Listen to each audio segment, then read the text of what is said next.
Welcome back, guys. Murphy back for round 2 with the special sealed. I don't know what it's called again. Battle of the Plains, sorry. And again, we've lost the dice roll, which is unfortunate. But I think in sealed, going first isn't actually as powerful as people think. I think going second is actually better in some sealed formats. And I don't really know what this for this sealed format in particular, but a lot of sealed events I actually prefer to go on the draw just because the card is more valuable than the tempo gain from going on the play, because games tend to go out grindier. And no land, so we're going to mulligan, and I guess we just keep this. We're one red mana away from having pretty good stuff, but we've got fixing, we've got everything but like blue mana at the minute, so we'll keep.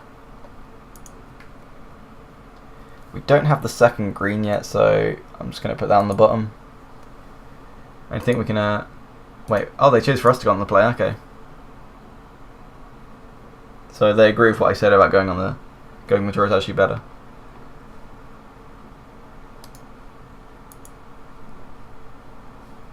Our opponents start off with a Forgotten Cave.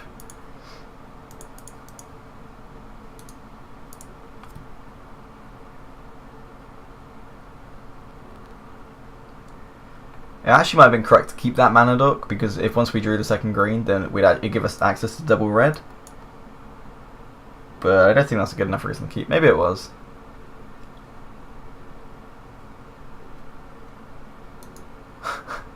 Alright, our opponent's got I don't even know what sets they've got. This should be interesting. 1, 2, 3, 4. Yeah, we can just play both.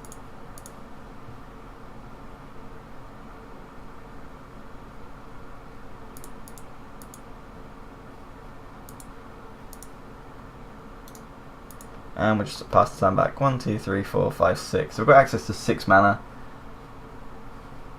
Hopefully we can draw like a mountain or something soon.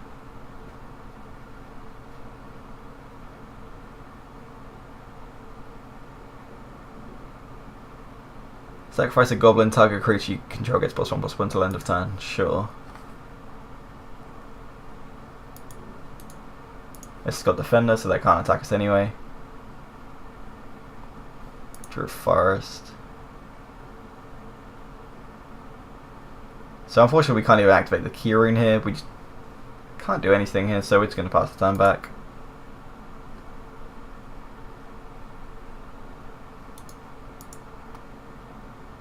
Anything off the top is pretty much good. Like Blood Baron would be good. 1, 2, 3, 4, 5, 6, 7. So 1 mana short of playing the. Oh no, yeah, the other 8 drop.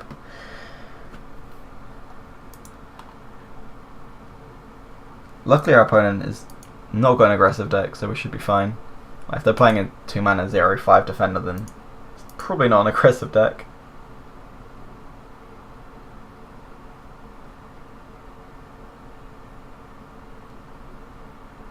And they played a 4 mana 4/2 with reach. Yeah, it costs 8 mana, right? 1, 2, 3, 4, 5, 6, 7. Okay, so we drew the only other card in our deck that we couldn't cast. And we just passed the time back. Once we draw an extra mana source, though, we should be in very good shape.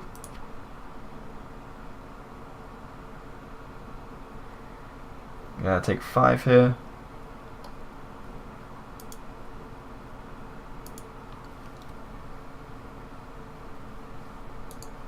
What is even going on in that picture? Oh, it's a spider. Okay. Oh, sweet. We drew. Not only did we draw a land, but we drew the second red source.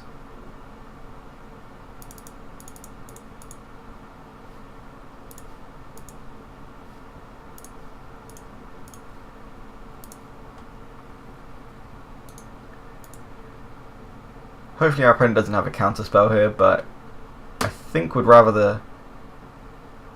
I don't know which one is a better threat, but this one's definitely better to get down early. Because like even if we cast the Conclave this turn, next turn we're just going to play the dragon anyway, which won't come in with any counters unless we draw a land. So I think it's better just to play the dragon and start getting more dragons from it.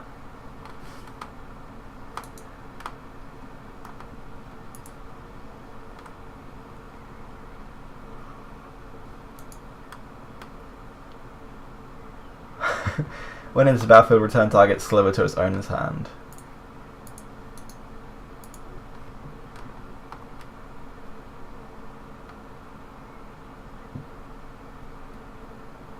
They're attacking with everything, which suggests they have a combat trick, but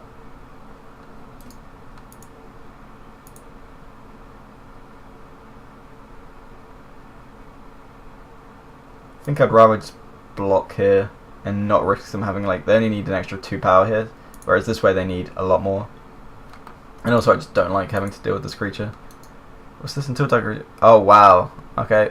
Maybe I should have just not blocked then.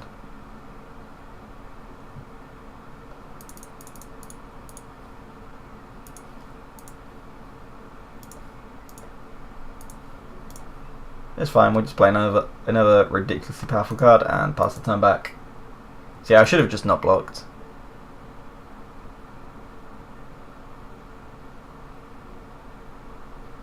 Generally, a good rule for limited is to just make your opponent have it though, because otherwise they can just do what they want. Like if your opponent just attacks into your creatures and it's very clear that your creatures win that fight and you just don't block, then it just means that they can kind of like just walk all over you in the game. So I think it's better to just block and make them have it every time. However, if I know I'm going to lose the game, sometimes I like to attack into my opponent with strange attacks, and then you can work out if they're like an overly cautious player or if they're like not. Because if you attack like your 2/2 into their 3/3 and they don't block, then you can use that information. Whereas if they block, then again you can use that information. So if you're going to lose again, then sometimes it's worth doing that. Like if you're literally dead in your opponent's next turn, there's just anything can happen. Like you're tapped down things. All right, they decided to morph that. Basically, just flip it down. So probably just means they want to attack us and kill us.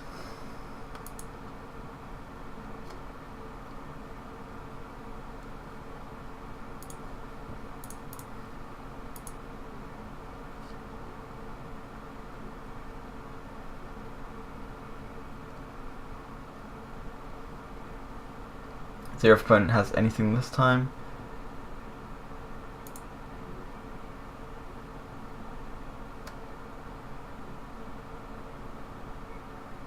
And another combat trick. Wow, okay.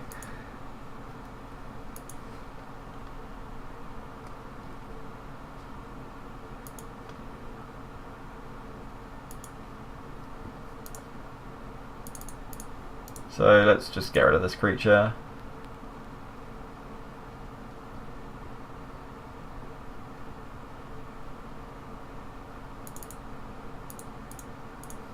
And we'll play this one too. And pass the turn back.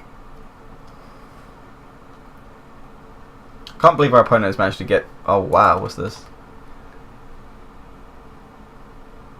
Our opponent has just got a very good deck by the look of it. Well, they just lined up very well, don't they? I guess for a couple of times we didn't do anything but play lands, so...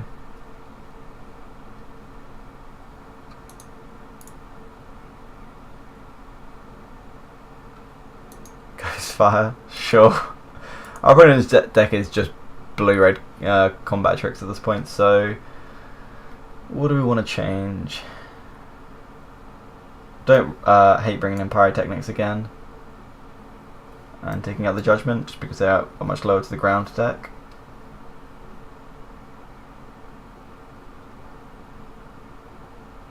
I think from the cards we've seen of theirs, they're only a monocolored deck, so maybe we just bring in this and take that out. Alright, we're going to try this. I think back then the only multicolored cards were things like ATOG or Legendaries for a lot of the older sets, so I think that having protection from monocolored creatures is very good. And protection from monocolored creatures is literally what it sounds like. Any creature that's just one color, so like anything that's just one color. But it can't be a colorless creature because then it's not a monocolored creature. Some people get a bit confused with monocolored creatures for some reason. And yes, we do like to play first. So I've only got red-green mana, but our hand is pretty good, so we're going to keep. We can draw a swamp, our hand is really good.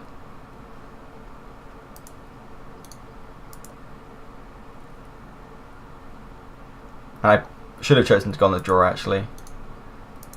It's just like force of habit, I think.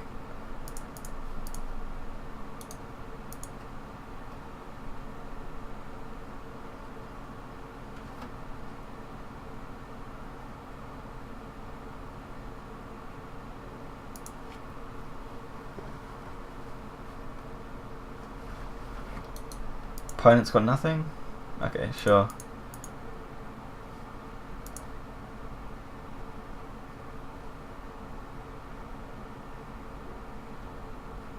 We're going to play the Ghoul. Hopefully they don't have removal for it. They could have like Ghost Fire for it. But I think it's still probably fine to play out just because it's just more mana efficient to play the Ghoul over a Signet.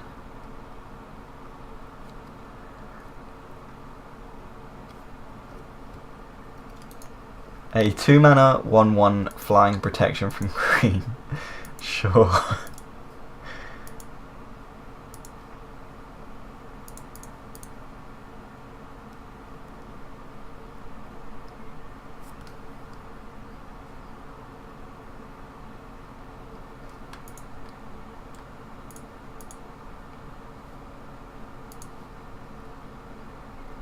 Did that completely wrong, but what we should have actually done was use this to tap this to play the Signet and then gone like that. Then we wouldn't have had to pay the life, but hopefully that should make a difference. This is why I stick to aggro decks, because I always mess things like that up.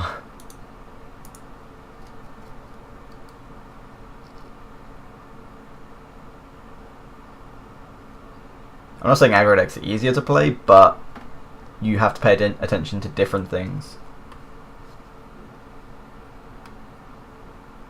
And they've played another morph. We've only seen one morph, but that doesn't mean that that's the only morph they have in their deck, so I'm not going to play like that has to be the 0/5.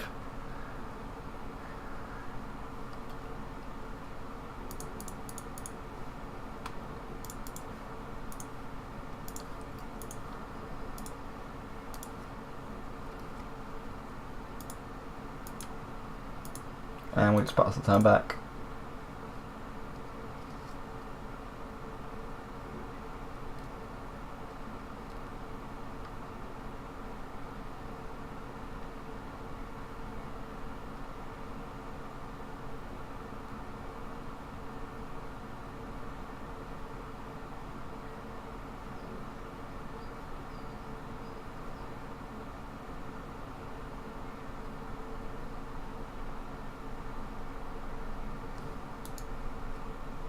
So this is a different one. This is a 4-mana 3/2 flyer, and it can block only creatures with flying. Sure.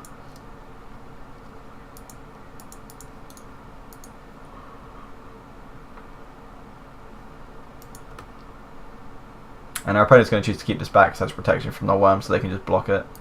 So I think we just want to kill it with the Annihilating Fire and start hitting him for a lot of damage.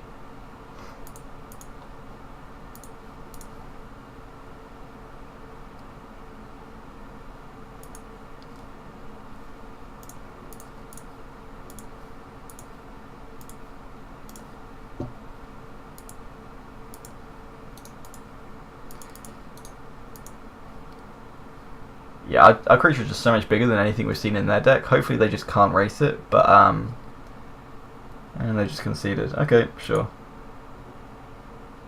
Alright, so back to game 3. They're probably going to make us go on the draw again. Oh, sorry, on the play again. So I don't think that changes anything too much though.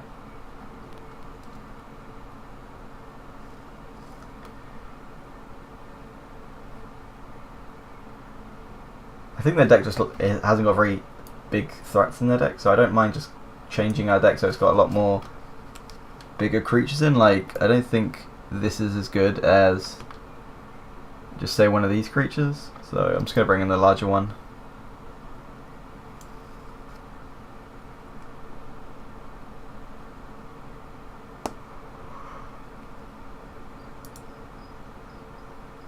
Alright, we'll try that.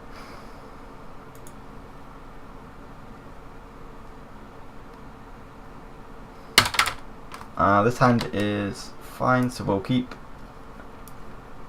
Our opponent chose to go on the play this time.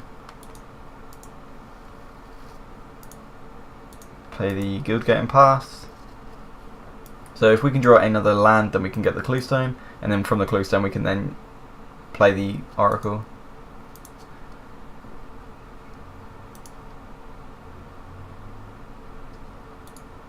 So just have to pass the turn at this point and hopefully draw a land.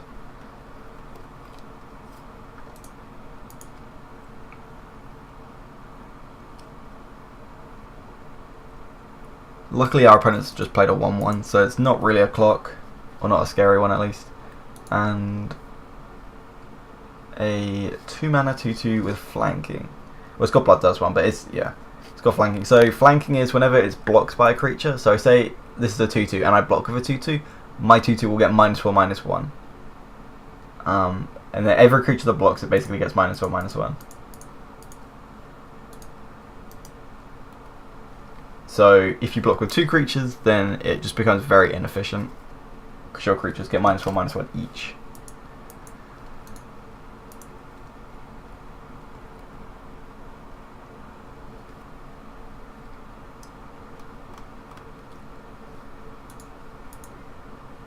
So we have the option of either playing the Oracle or the Cluestone.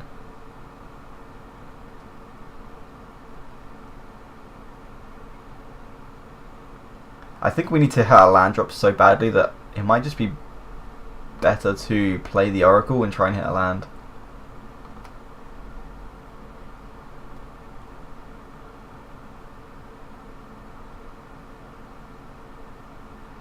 I guess if we play this, I guess hitting the land doesn't actually change anything other than playing a Mana Rock, so maybe it's just better to play a Mana Rock. Play the Cluestone. And pass the turn back.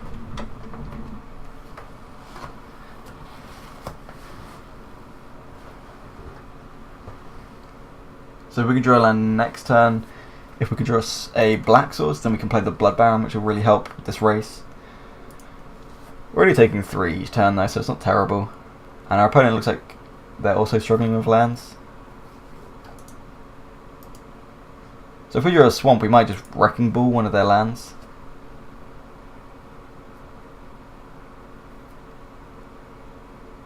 So the Oracle into that would have been insanely powerful, but that's fine.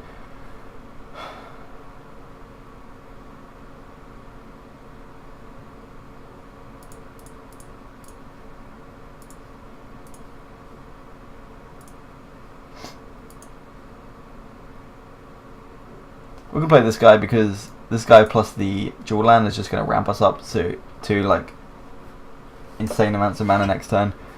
So we'll play this. Doesn't really matter, and we're going to bounce the mountain because it comes in untapped.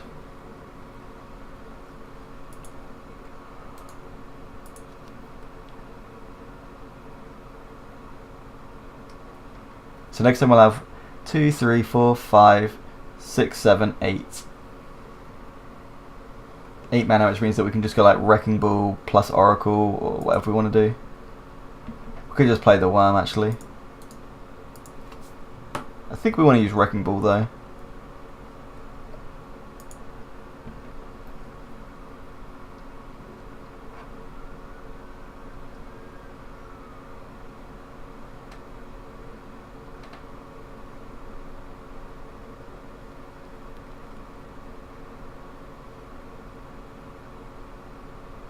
So they've chosen to do this to us now, but I'm just going to use it. Let's just go.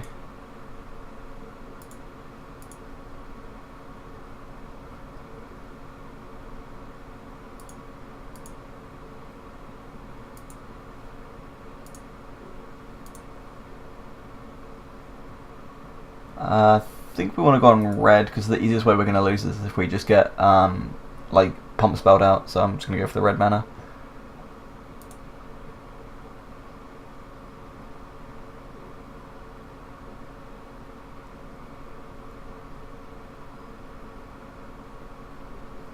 So we can play the mountain. We've got 1, 2, 3, 4 mana.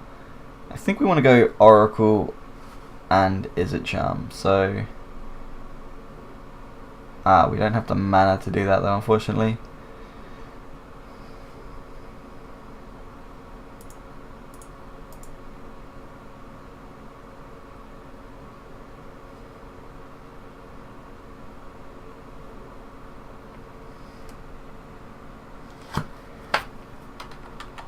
What do we want to do more? Kill our opponent's creature or develop the board? I don't think we're in any... maybe we are.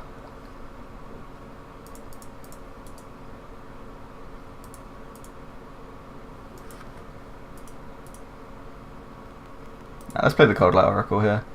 We can always just block here and... Oh sweet, we've got the Signet.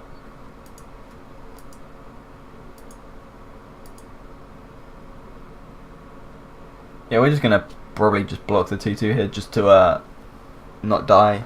Like, just reduce the amount of damage we take. And then next time we can start actually playing real threats.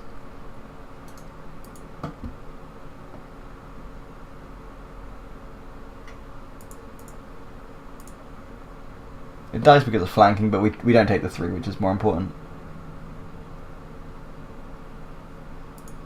Oh crap, what we want to do is hold priority, float 2,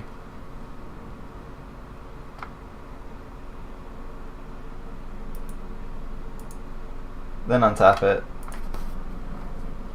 then this triggers and untaps. There we go. Alright, so we've got 2, 3, 4, 5, 6, 7, 8 mana. So we can either play the better threat or we can play Blood Baron so that we don't die as quick. Probably just fine to play the Worm though.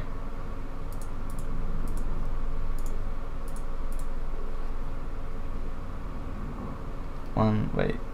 So how much do we have? 1, 2, 3, 4, 5, 6, 7, 8, 9 mana. So we'll have 3 left over to play the Ghoul or Annihilating Fire. Probably just want to play the Ghoul or the Izzet Charm. We'll play the Izzet Charm as well then.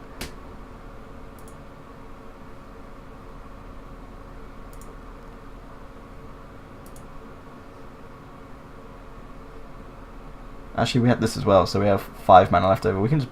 Oh, we could have played Blood Baron, that would have been better. I completely forgot that we had this untapped as well. That was stupid. 1, 2, 3, 4... No.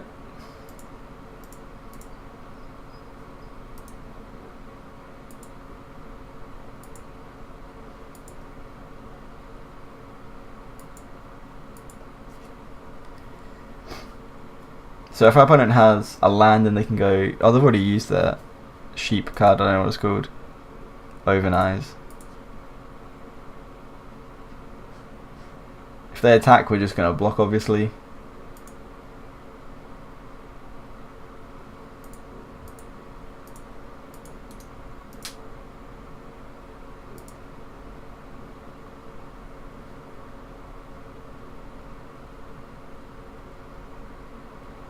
And they're going to go to discard, and they discard the spider, sure. Alright, so let's go play Blood Baron.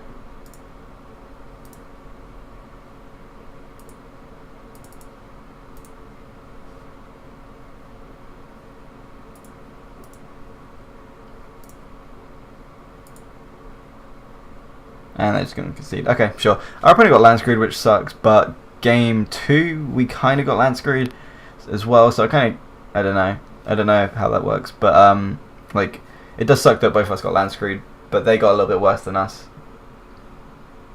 But anyway, thanks for watching, and I'll see you in the next round. Peace.